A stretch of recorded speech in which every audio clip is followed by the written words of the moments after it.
উপস্থিতিতে আমাদের নেতাকর্মীদের উপস্থিতিতে আমরা গণসংযোগের কার্যক্রম চলছে এবং আলহামদুলিল্লাহ প্রত্যেকটি সাধারণ মানুষের স্বতঃস্ফূর্ত যে চিন্তাভাবনা, তাদের যে আমাদের প্রতি যে আগ্রহ, যে আস্থার জায়গা, সেটি ইতিমধ্যে আমি পরিলক্ষিত করেছি যে প্রত্যেকটি সাধারণ মানুষের আলহামদুলিল্লাহ যেহেতু আমি এলাকার সভাপতি বলা হয়েছে, তারা আমার প্রতি আস্থাটা রাখতে চাই।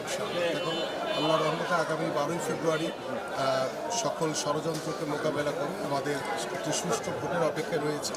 ইনশাল্লাহ আমরা সুষ্ঠু ভোটের মাধ্যমে বাংলাদেশ জাতীয়তাবাদী দল বিএনপি নির্বাচিত নতুন সরকার গঠন করতে পারবো ইনশাল্লাহ।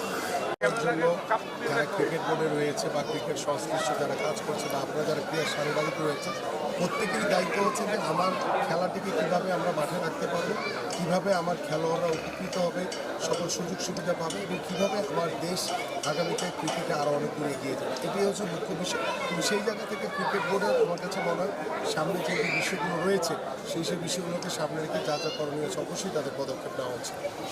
এইটার বিষয়ে আমি এখন আসলে কোনো মন্তব্য করবো না, কারণ এইটার বিষয়ে আমি আসলে বাড়তি দেওয়া না।